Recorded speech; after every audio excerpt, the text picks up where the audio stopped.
हम supreme court का बहुत बहुत शुक्रिया अदा करते हैं कि इतने कठिन समय में आज जो देश के अंदर जो हालात हैं, पूरा डिक्टेटरशिप चल रही है, जनतंत्र को कुचला जा रहा है, जगह जगह सारे इंस्टीट्यूशंस जो हैं वो एक तरह से कुचले जा रहे हैं, रौंदे जा रहे हैं।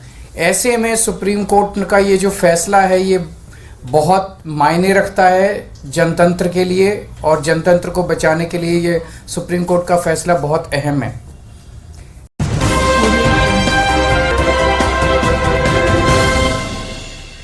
नमस्कार। आखिरकार सुप्रीम कोर्ट ने चंडीगढ़ मेयर चुनाव को लेकर बड़ा फैसला दिया है।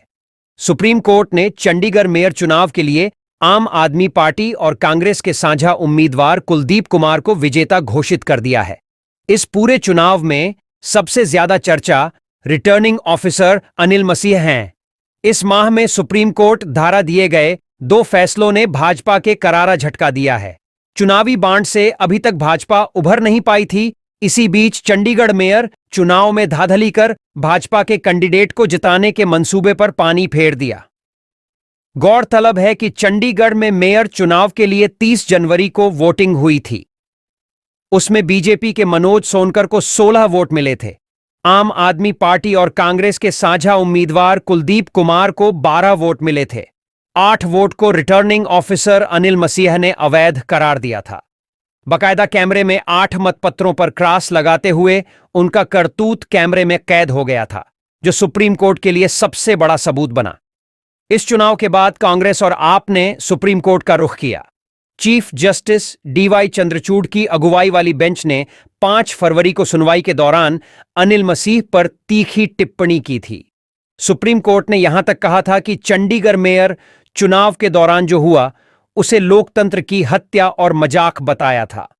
आम आदमी पार्टी ने इस जीत को लोकतंत्र की जीत बताते हुए दिल्ली के मुख्यमंत्री अरविंद केजरीवाल भाजपा पर हमलावर है।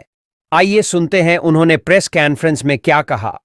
आज माननीय सुप्रीम कोर्ट का चंडीगढ़ के मेयर चुनाव में ऐतिहासिक फैसला आया है। हम सब ने देखा कि किस तरह से चंडीगढ़ के चुनाव में साफ साफ था कि 20 वोट इंडिया गठबंधन के थे, 16 वोट बीजेपी के थे।